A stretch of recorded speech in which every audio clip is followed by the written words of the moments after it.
It's time again for another episode of Sunday Night Heat, this time week one in the month of June. This is being taped before SmackDown. So let's run the show and let's see how things go. In an abysmal pre-show match, Spanky defeated Sean Devari by pinfall with the sliced bread number 2. This got a 19. Spanky seemed off his game. In an abysmal pre-show match, Damager defeated Swole by pinfall with a pile driver. This got a 16.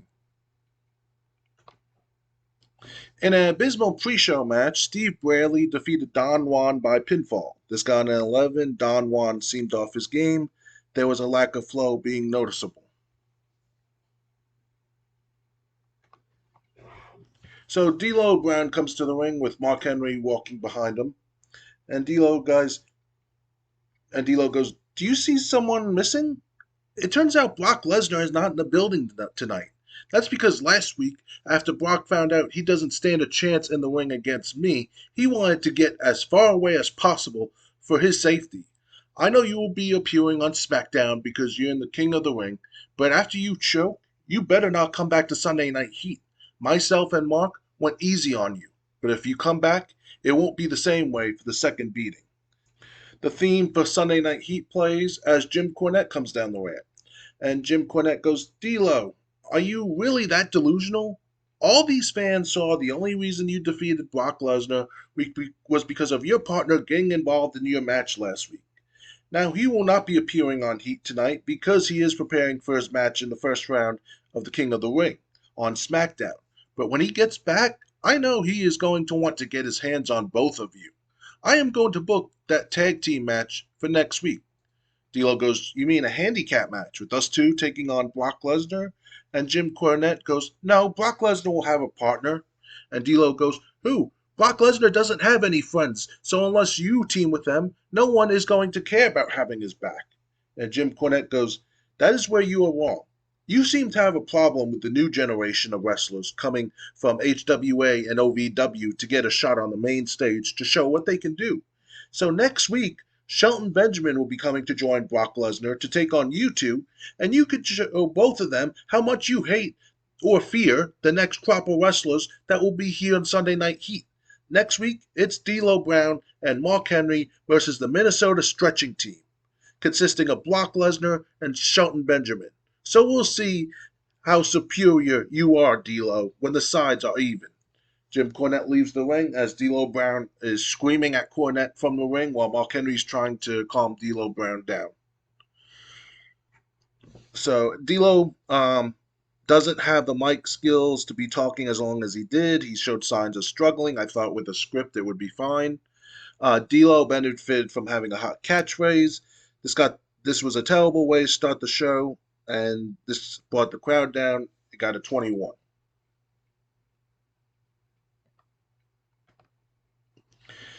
In an abysmal match, Reno defeated Nick Dinsmore by submission. This got a 20. Nick Dinsmore seemed off his game.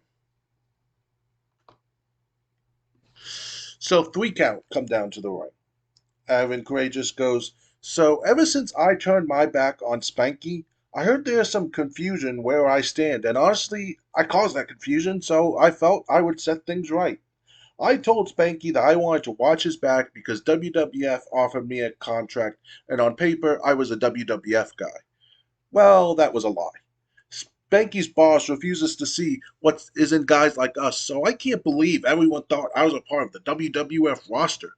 But also, did you really think I was going to turn my back? But also, did you really think I wasn't going to back up two of my best friends? These are guys I grew up with, and we have watched each other's back since then. So, Spanky, nothing personal, but it felt great to play you like a fool. That doesn't mean we aren't here to entertain you guys. So, hit our music." But instead of 3 counts music starting to play, Spanky's music plays as he comes out and stands at the top of the ramp with 3 count in the ring. And Spanky goes, "That's the best you have for an explanation? I really don't care about an explanation. I just want to kick the crap out of you three." And Evan Craze just goes, "If you think you stand a chance against all three of us, come down that ramp and see what happens." And Spanky goes, "I know you got the numbers game, but if you three life partners can be away from each other for a few minutes, Why not give me one of you at a time? 3 count, think about it, and they go, yeah, nah, we decline. And Spanky goes, then I'll just have to go to Jim Cornette and get my match against you guys from him. So this got a 20. Evan Courageous struggled because some people weren't following the script. I thought I had everyone set to follow the script. Spanky was very poor when trying to improvise dialogue, and this angle brought the crowd down. In an abysmal match, Jerry Lynn defeated David Flair by submission with a cross arm breaker submission. So Jerry Lynn advances in the King 2001 King of the Ring. This got a 28. Um, so yeah, David Flair is out. Jerry Lynn advances to the next round. So if my the bracket I have in my mind, I think that means Jerry Lynn will be taking on Yang in the quarterfinals. A video plays hyping the main event, which is k-kwik taking on Mike Awesome. This got a 45. In a bout that had little heat and embarrassing wrestling, Mike Awesome defeated k-kwik by pinfall with an awesome bomb after a distraction from Mark Jindrak. This got a 44. Mike Awesome was really off his game. So what was the final grade for the show? A 38, which isn't bad. I mean, obviously Mike Awesome and k-kwik saved it. Um, But so before we SmackDown will be in the next video, but before we do that, let's go to the notepad and I'll check emails too.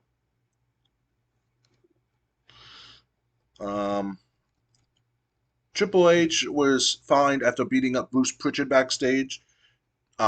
I didn't want to suspend Triple H. He is the Intercontinental Champion. He's in the King of the Ring. He's the Tag Team Champion. So Triple H and Chyna are both very happy with how I handled that. Kurt Angle was given a stern warning for mocking Randy Orton's lack of popularity. Kurt Angle was pleased. So, yeah, as I said, David Flair is out and Jerry Lynn is in. So, Jerry Lynn and Yang will meet in the King of the Ring. Brock Lesnar Bradshaw is going to happen on SmackDown. The winner of that faces Kurt Angle in the second round. And we still got Farouk and Reno and Buff Bagwell and Lash LaRue. And the only email is drug test fees. So that was Sunday Night Heat. I hope you enjoyed that. Unfortunately, morale issues because your popularity starts off in like 81, and if you can't keep that up, uh, your rating goes down, and people get upset when the popularity starts to decline. But like I said, very few guys could get scores that high. It would even be hard for guys like Stone Cold and Triple H and Undertaker. So um, it is what it is. But again, next video, I don't know when I'm going to get it up because I was wrong when I was going to get Heat up. So, next video coming is SmackDown. Until then, good night, everyone.